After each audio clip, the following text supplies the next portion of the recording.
Hello everyone, हामी चाहिँ आज बिजनेस स्ट्याटिस्टिक्सको first chapter introduction to statistics सुरु गर्न गइरहेछौँ र यो चाहिँ हाम्रो बीबीएस बीबीएहरूको लागि चाहिँ जे होस् रिफरेन्सको रूपमा काम गर्न सक्छ। उहाँहरूलाई यसले धेरै हेल्प गर्छ है।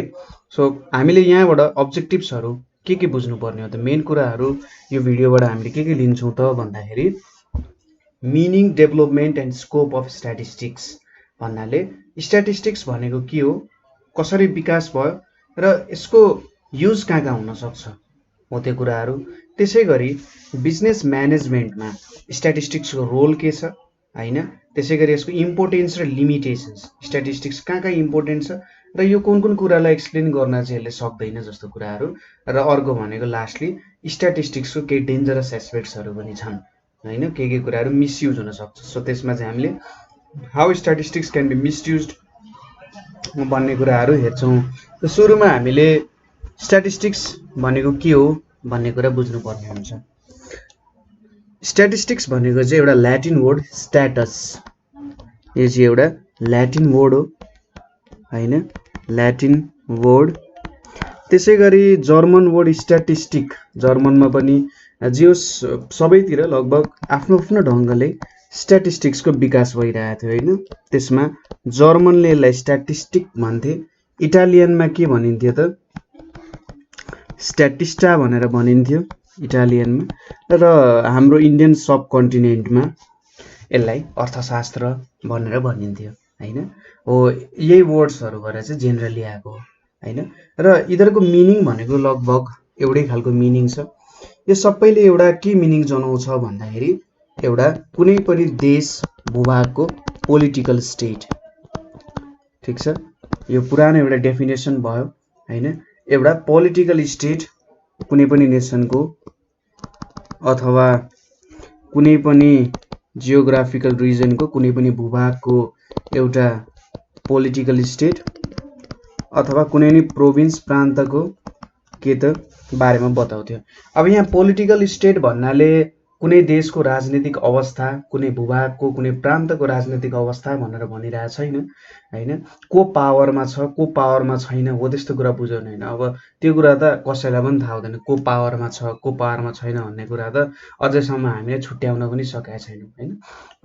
यसले एउटा पोलिटिकल स्टेट भनेर के जनाउँछ त भन्दाखेरि जेनरली यो पोलिटिकल स्टेटले चाहिँ कुनै पनि इन्फर्मेसन, यसले के को इन्फर्मेसन दिन्छ, एउटा इन्फर्मेसन दिन्छ।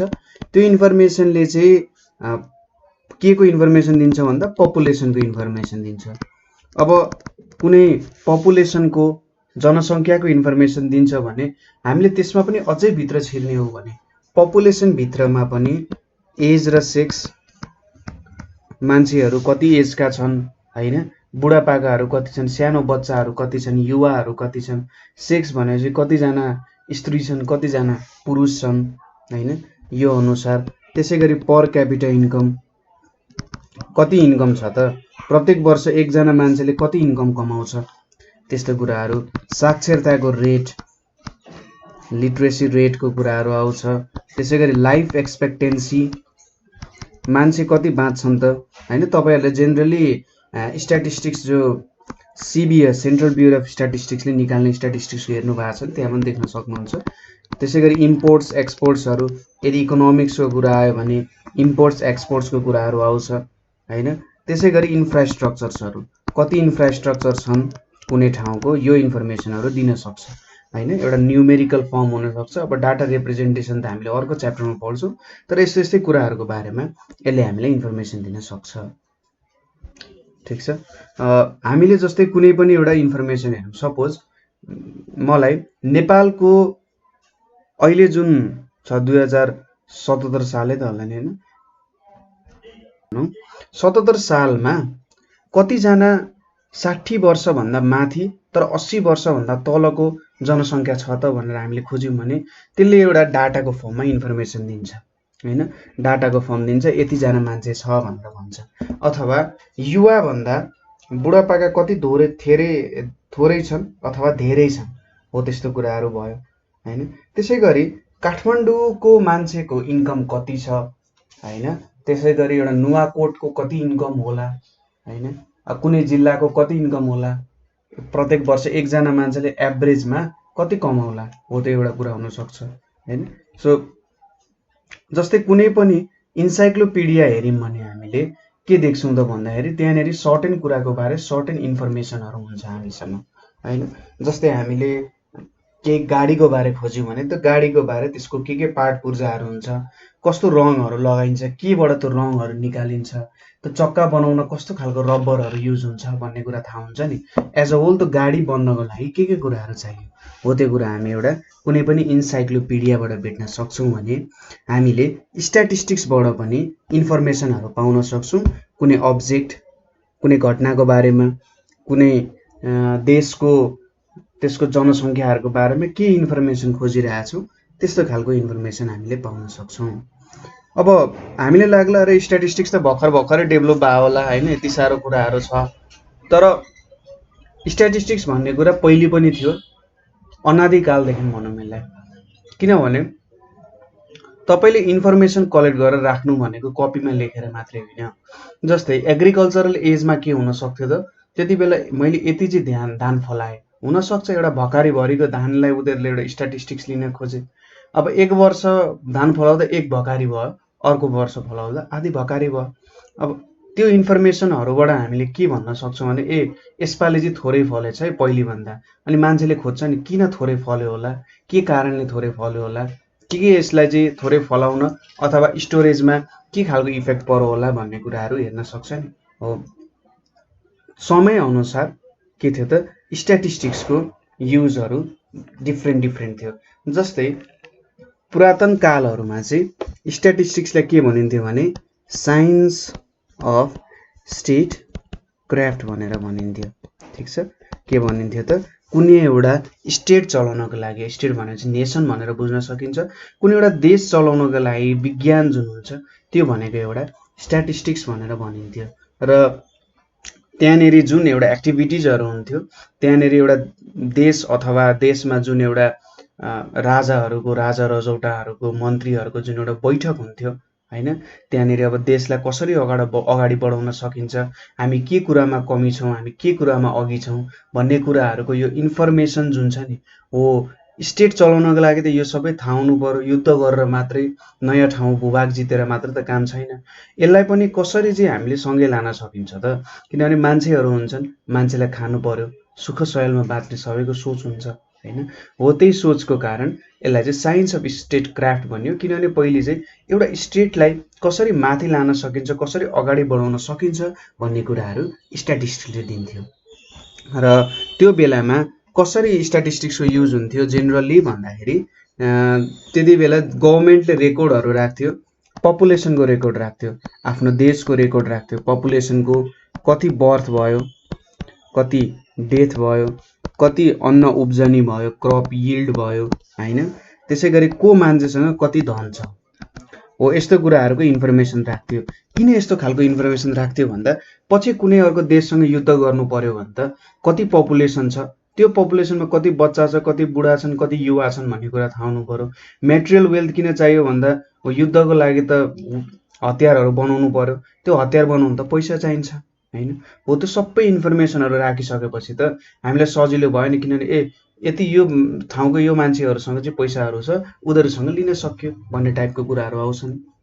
हो त्यति बेला चाहिँ वार र फाइनेन्सको लागि, युद्धको लागि र देशलाई अगाडि विकास गर्नको लागि चाहिन्थ्यो। र जेनरली यो चाहिँ काउन्टिङ गर्ने कुरामा मात्रै डिपेन्ड हुन्थ्यो होइन, कसरी काउन्ट गर्ने, के गर्ने भन्ने कुराहरूमा चाहिँ यो कुराहरू युज हुन्थ्यो। अब त्यसपछि 18औं शताब्दीको अन्त्यतिर होइन, 18औं शताब्दीको अन्त्यतिर चाहिँ के भयो भने जर्मनीले, हामीले अघि जर्मनीले एउटा स्ट्याटिस्टिक भन्ने वर्डको उब्जनी त्यहाँबाट भएको भनेर भनेको थियौँ। 18औं शताब्दीमा चाहिँ जर्मनीले के गर्यो भन्दाखेरि स्ट्याटिस्टिक्सलाई एउटा धरातल दियो। कस्तो खालको धरातल दियो त भन्दा स्ट्याटिस्टिक्सलाई चाहिँ सिस्टमेटिक कलेक्सन अफ अफिसियल डेटाज भनेर दियो। अफ अफिसियल डेटाज भनेर भनौँ होइन। अफिसियल भनेपछि एउटा देशलाई, एउटा राज्यलाई चाहिने हामीले डेटालाई एउटा क्रमबद्ध रूपमा हैन एउटा सर्टेन हिसाबमा हामीले क्रमबद्ध रूपमा त्यसलाई कलेक्सन गर्यौं भने त्यसलाई चाहिँ स्ट्याटिस्टिक्स भन्छ है भनेर जर्मनीले त्यसरी काम गर्न थाल्यो हैन। र अब इंग्ल्यान्डहरुमा पनि स्ट्याटिस्टिक्स भनेपछि त एउटा इंग्लिश शब्द नै भयो है। इंग्ल्यान्डमा चाहिँ कस्तो थियो भन्दा नेपोलियन बोनापार्टले युद्ध गराएको थियो। तपाईलाई वाटरलूको ब्याटल थाहा छ कि छैन? नेपोलियनले एक र एक मात्र युद्ध हारेको थिए जुन चाहिँ के थियो त वाटरलूको ब्याटल थियो हैन। र हो त नेपोलियनिक वार भन्छ त्यसलाई, नेपोलियनले गरेको युद्ध। त्यसपछि स्ट्याटिस्टिक्स त्यहाँबाट सुरु भएको। हामीले चाहिँ राख्नु पर्ने रहेछ है, डेटाहरु कलेक्ट गरेर राख्नु पर्ने रहेछ भन्ने कुरा त्यहाँबाट राखे हो। अब हामीले यहाँनेरि थोरै हिस्ट्री हेर्यौं नि, यो हिस्ट्रीबाट हामीले के देख्न सक्छौं भने स्ट्याटिस्टिक्स भनेको चाहिँ अफिसियल कामको लागि कुनै एउटा देशलाई सञ्चालन गर्नु परेमा मात्र त्यसको वरिपरिको भूभागको के इन्फर्मेसन छ भन्ने कुराहरु लिनको लागि स्ट्याटिस्टिक्स युज हुन्थ्यो। अब यसको लागि एउटा फिक्स्ड मेथड्स भनेर थिएन, मान्छे जाने डेटा कलेक्ट गर्ने त्यति कुराहरु थियो। त्यो डेटाबाट हामीले सर्टेन इन्फर्मेसन लिन सक्छौं भन्ने कुराहरु थोरै विकास भएको थियो। तर पनि यसको जुन हामीले अहिले स्ट्याटिस्टिक्सको रूप देख्छौं त्यो भन्दा एकदमै सानो रूप थियो, एउटा बच्चा जस्तो रूप थियो। त्यहाँनेरि केही पनि एउटा सर्टेन स्टाइल थिएन, डेटाजहरु कलेक्ट गर्ने एउटा सर्टेन मेथड्सहरु मेथोडोलोजीहरु थिएन।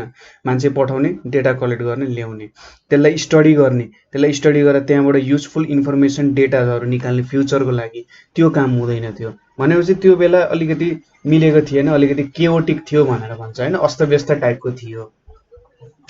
त्यसैगरी स्ट्याटिस्टिक्सको युज यसरी अफिसियल डेटामा मात्रै नभएर यो चाहिँ हाम्रो खगोल विज्ञानमा हेभनली बडिजहरुको बारेमा स्टडी गर्नको लागि पनि युज हुन्थ्यो हैन। तपाईले अब ज्योतिष विद्या भनेर सुन्नु भएको छ, एस्ट्रोलोजी। यो एस्ट्रोलोजीमा पनि स्ट्याटिस्टिक्सको धेरै युज हुन्छ हैन। स्ट्याटिस्टिक्सको युज भएर ज्योतिषहरुले के गर्छन् त, यो ग्रह यो पोजिसनमा यहाँ ठाउँमा पुग्यो भने अथवा यो ग्रहले अर्को ग्रहलाई यसरी काट्न गयो भने त्यति बेला तपाईको भविष्य चाहिँ यस्तो हुन्छ है। त्यति बेला तपाईको जुन पास्ट थियो त्यो पास्ट के भएर आएको भन्दा त्यति बेला यो ग्रहले यसरी यसलाई काटेर यो पोजिसनमा थियो र उले यही एउटा स्ट्याटिस्टिक्सकै क्याल्कुलेसन युज गरेर तपाईको भविष्य पनि बताउने काम गर्छ हैन। सो स्ट्याटिस्टिक्स भनेको चाहिँ एस्ट्रोलोजी, एस्ट्रोलोजर्सहरुले ज्योतिषविदहरुले ज्योतिष शास्त्रको अध्ययनको लागि पनि युज गर्थे। र त्यो ज्योतिष शास्त्र यति एक्युरेट थियो कि तिनीहरुले कहिले ग्रहण लाग्छ, कहिले सूर्य ग्रहण लाग्छ, कहिले चन्द्र ग्रहण लाग्छ, कहिले विभिन्न अरु कुराहरु हुन्छ, कहिले कुनै पुच्छ्रे तारा झर्छ हैन, हो त्यस्तो सबै कुराहरु बताउन सक्थे। अनि चाहिँ त्यो कुराहरु एक्युरेट छ भने सायद हाम्रो भविष्यको सम्बन्धी जुन इन्फर्मेसन दिन्छ त्यसमा नि केही एक्युरेसी छ कि भनेर चाहिँ सोच्नु बाध्य हुन्छ। म चाहिँ आफू त्यस्तो बाध्य हुन्छु। एकजना मान्छे थिए टाइको ब्राने भन्ने, टाइको ब्राने हैन। म अलिकति हिस्ट्रीको बारेमै कुरा गरे। टाइको ब्रानेले चाहिँ के गराएको थियो भन्दा 1601 सम्म बाँचेका थिए तिनी, 1554 देखि। अब तिनलाई चाहिँ हेभनली बडिजहरुको बारेमा हैन, जुन हाम्रो आकाशमाथिको जुन पिण्डहरु हुन्छ त्यो पिण्डहरुको बारेमा तिनले स्टडी गरेका थिए। र त्यो स्टडी गरेर तिनले सायद पृथ्वी चाहिँ सूर्यको वरिपरि घुम्छ भनेको थिए। र त्यो समयमा चर्चको अलिकति धेरै नै दबदबा थियो। त्यो दबदबामा चाहिँ टाइको ब्रानेलाई चाहिँ जलाइएको पनि थियो हैन। तिनलाई चाहिँ वीरगति नै प्राप्त भएको थियो त्यो बेलामा। विज्ञानका सायद एउटा तिनी मार्टियरकै रूपमा गन्न सकिन्छन्, किनभने त्यो समयमा यो भनेको भगवानको वाक्य हो, यो भगवानको वाक्यलाई काट्न सकिन्न भन्ने टाइपको कुराहरु थियो। र टाइको ब्रानेले चाहिँ त्यो भन्दा एगेन्स्टमा भने र तिनलाई चाहिँ त्यो बेलामा जलाइएको थियो हैन। अब त्यसैगरी एकजना जोहान ग्रन्ट भन्ने मान्छे छन्, क्याप्टेन जन ग्राउन्ट भन्ने मान्छेले चाहिँ के गरे भन्दा statistics of birth and death हैन, बर्थ र डेथ सम्बन्धी तिनले स्टडी गरे है। र कतिजना मान्छेको मृत्यु दर कति हुन्छ हैन, कतिजना जन्म दर कति छ भन्ने कुराहरु तिनले स्टडी गरे है। पहिलोचोटी एउटा सिस्टमेटिक स्टडी तिनले गरे र तिनलाई चाहिँ फादर अफ भाइटल स्ट्याटिस्टिक्स भनेर पनि भनिन्छ है। यो कुरा याद गर्नु होला, फादर अफ भाइटल स्ट्याटिस्टिक्स। कहिलेकाहीँ कलेजमा क्विज प्रोग्राम भयो भने यस्तो एक्जाम्पलहरु आइराख्न सक्छ, को हो त फादर अफ भाइटल स्ट्याटिस्टिक्स भनेर सोधिन सक्छ। त्यसैगरी एकजना एडमन्ड हेली भन्ने मान्छे छन्। अब हेलीको एउटा कहानी के छ भन्दाखेरि तिनी चाहिँ हेलिज कमेट एउटा सायद 72-76 वर्ष 72 हो कि 76 त्यस्तै बिचको कुनै इयरमा एकचोटि देखिने होइन, भनौँ न 75 वर्षमा एकचोटि देखिने एउटा पुच्छ्रे तारा पनि तिनकै नाममा छ, हेलिज कमेट भनेर भनिन्छ त्यसलाई है। तिनले चाहिँ स्ट्याटिस्टिक्समा पनि काम गरेका छन्, विज्ञानमा मात्रै होइन स्ट्याटिस्टिक्समा पनि तिनले धेरै काम गरेका छन्। तिनले चाहिँ के गरे त भन्दा first life table giving expectation of life. अब यो कुरा बुझ्नुभयो कि भएन? लाइफ एट इज एज, यसले भन्न खोजेको के गर्यो भन्दाखेरि एडमन्ड हेलीले म नलेखिकन पनि भन्न सक्छु। एडमन्ड हेलीले चाहिँ के गरे त भन्दा तिनले त्यो समयमा चाहिँ एउटा टेबल बनायो। त्यो टेबलमा तिनले कस्तो खालको डिटेल इन्फर्मेसन राख्यो भने तिनले अब सबै एउटा के गर्यो भन्दा आफ्नो ठाउँ अथवा देशको सबैको लाइफ एक्सपेक्टेन्सी हेरे। सायद अब तिनले 1 देखि 100 सम्मकै एजसम्मको हेरे र 1 देखि 100 सम्मको एज हेरेर तिनले एउटा लाइफ टेबल बनाए। यो लाइफ टेबलमा चाहिँ तिनले के गरे भन्दा प्रत्येक एज ग्रुपको मान्छेहरू जेनरली कति बाँचिरहेछन् त भन्ने कुराहरू हेरे तिनले। सायद त्यो समयमा अब मान्छेहरू रोगी थिए होला, योदेखि यति समयको मान्छे चाहिँ यति रोग लाग्यो भने त्यति बेला मर्यो होइन, र त्यो कुराहरू चाहिँ तिनले डिटेलली त्यो कुरामा लेखे, लाइफ टेबलमा यो सबै कुराहरू चाहिँ लेखे होइन। र यो एउटा के भयो त खतरा टेबल जस्तो भयो होइन। त्यो बेलामा लाइफ एक्सपेक्टेन्सी जेनरली कति छ त भनेर सबै एज ग्रुपको मान्छेको बनाउनु भनेर त सानो कुरा होइन, त्यसको लागि कति धेरै डाटा कलेक्सनहरू गर्नु पर्यो होला, कति ठाउँ हिँड्नु पर्यो होला होइन। ठिक छ, त्यो कुराहरू आयो र तिनले एक्लै पनि गरेका थिएनन्, त्यो कुराहरू धेरैजना मिलेर गरेको थिए। क्रास्पर न्युमेन होइन, र क्रास्पर न्युमेनले चाहिँ बर्थ रेकर्डहरू हेरेका थिए, डेथ रेकर्डहरू ब्रेस्लो भन्ने मान्छेले गरेका थिए। त्यसै गरी एकजना विलियम पेटी भन्ने मान्छे चाहिँ ब्रिटेनमा धेरै काम भएको थियो, ब्रिटेनमा धेरै काम भएको थियो यस सम्बन्धी। विलियम पेटीले चाहिँ के बनायो त मोर्टालिटी टेबल्स। मोर्टालिटी भनेपछि चाहिँ बच्चाको मृत्यु दर सम्बन्धी टेबल बनाए र लाइफ एक्सपेक्टेन्सी पनि क्यालकुलेट गरे तिनले। धेरै एज ग्रुपको कति लाइफ एक्सपेक्टेन्सी हुन्छ होला भन्ने कुराहरू पनि तिनले क्यालकुलेट गरे। अब यहाँसम्म त डाटा कलेक्ट गर्ने इन्फर्मेसन लिने मात्रै कुराहरू आयो, तर त्यसपछि एकजना याकोब बर्नुले, अब ज्याकोब भन्न नि मिल्यो, यिनी चाहिँ सायद फ्रेन्च थियो होला, Yakob बर्नुले law of large numbers भन्ने एउटा थ्योरी निकाले। ठिक छ, र यो थ्योरी हामीले पछि स्टडी पनि गर्छौँ यसको बारेमा होइन। हामीले एकदम एउटा थ्योरम छ सेन्ट्रल लिमिट थ्योरम भनेर छ, सायद यो सेन्ट्रल लिमिट थ्योरममा चाहिँ यसको युज एकदमै धेरै युज हुन जान्छ।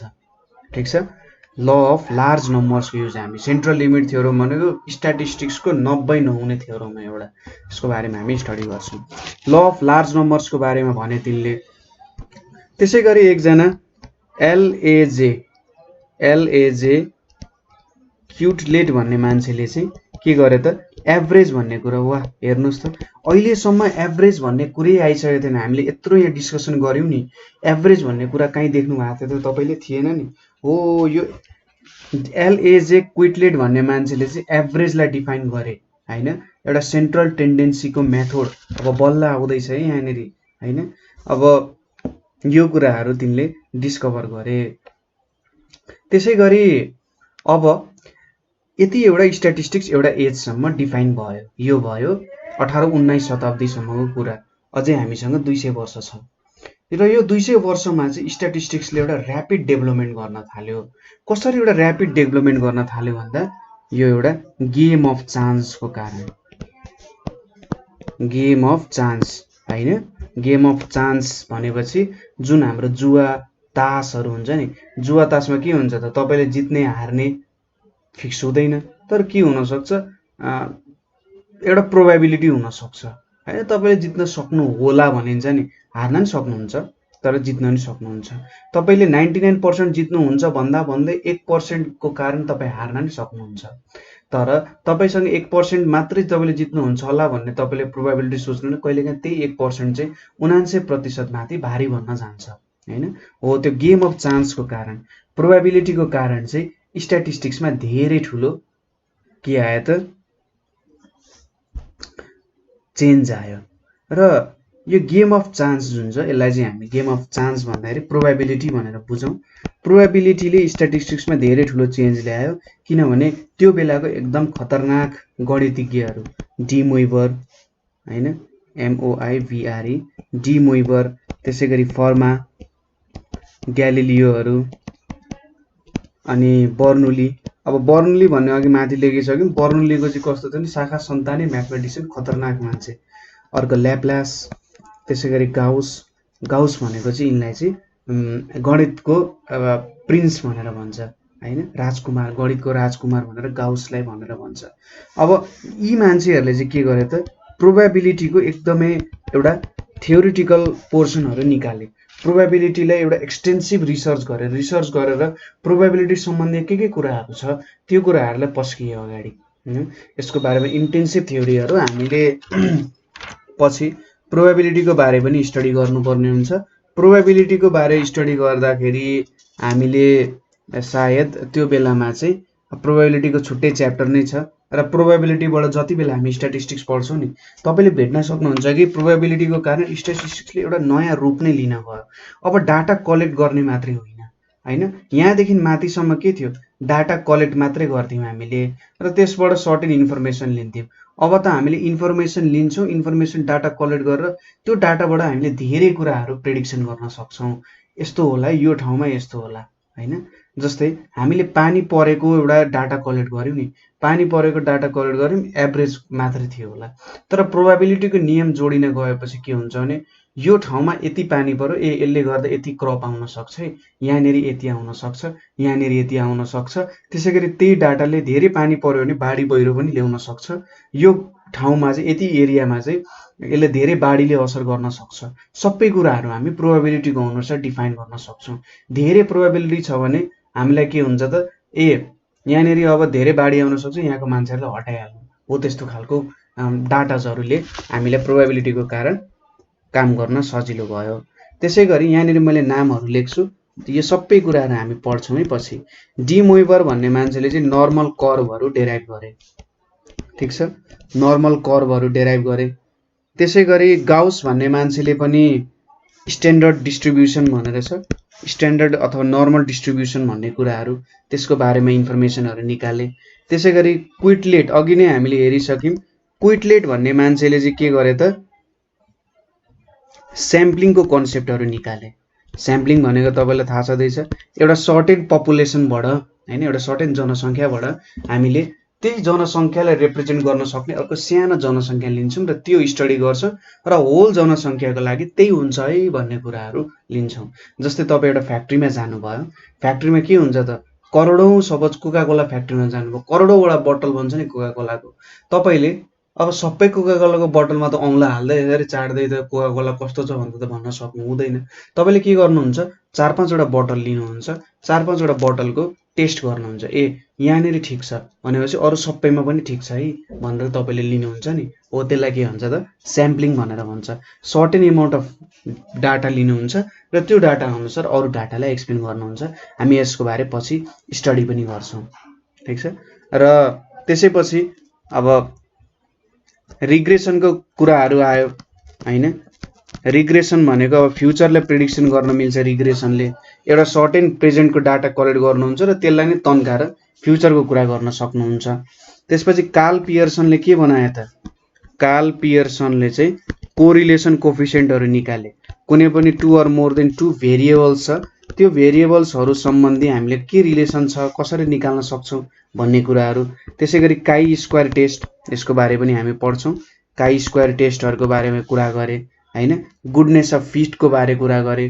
त्यसैगरी फिसर भन्ने मान्छे छन् एकजना, फिसर भन्नेले चाहिँ के डेभलप गर्यो भन्दा एस्टिमेसन कसरी गर्ने, इन्डेक्स नम्बर के हो त्यस्तो कुराहरू निकाले हैन। सो यहाँबाट हामीले के देखिन्छ त एउटा सर्टेन रूपमा हाम्रो 1800-1900 सम्म एउटा सर्टेन रूपमा विकास भयो। त्यसपछि 20th सेन्चुरी अथवा 20th सेन्चुरी चाहिँ बुम, स्ट्याटिस्टिक्स चाहिँ आफ्नो एउटा खतरा स्ट्यान्ड पोइन्ट राख्न गयो हैन। ठिक छ। सो जेनरल हिस्ट्री भनेको चाहिँ स्ट्याटिस्टिक्सको यही हो, एउटा कसरी विकास भयो हेर्नु त, कुन पोइन्टबाट कहाँसम्म आइसकेका रहेछौँ त हामीले एउटा सर्टेन डाटाहरू कलेक्ट गर्ने होइन, भकारीमा कति धान छ भन्नेदेखि लिएर हामीले कहाँसम्म आयौँ त भन्दा दुईवटा देशहरू बिच युद्ध हुन सक्छ कि सक्दैन, अहिले स्ट्याटिस्टिक्सले त्यो कुरा पनि मेजर गर्न सक्छ। दुईवटा देशहरू बिच युद्ध हुने प्रोबेबिलिटी कति छ र अरू देशले उसलाई सहयोग गर्छन् कि गर्दैनन् होइन। त्यसै गरी कोका कोलाको अहिले स्थिति यस्तो छ, के पेप्सीले कोका कोलालाई 10 वर्षपछि जित्ला त हो। त्यो यदि धानको भकारी पहिले मेजरमेन्ट नगरेको भए नि हामीले अहिलेसम्म पनि यो कुराहरू एक्सप्लेन गर्न सक्दैन थियौँ होला। त्यसैले कहिले पनि नसोच्नु कि सानो कुरा गरिराख्नु भएको छ भने त्यो सानो कुराले हामीलाई असर गर्दैन भन्ने कुरा होइन। जसले पनि ठुलो मान्छेले के भन्थ्यो त, न्युटनले पनि के भनेका छन् भन्दा म चाहिँ मेरो पुरानो साइन्टिस्ट बाजेहरूको काँधमा टेकेर मैले नयाँ थ्योरी निकालेको छु भन्ने मान्छे हो। भनेपछि हामीले त सानो सानो कुराहरू सिक्दै नै ठुलो कुराहरू चाहिँ बिस्तारै बुझ्दै त्यो कुरालाई अँगाल्दै जानुपर्ने हो। सानो कुरा बुझ्नुभयो, त्यो कसरी आयो भन्ने कुराहरू बुझ्नुभयो भने तपाईँले ठुलो कुराहरू पनि सजिलैसँग बुझ्न सक्नुहुन्छ है। त्यसैले सबै सानो सानो डिटेलहरूलाई पनि तपाईँले ख्याल गर्नुहोला, ठिक छ।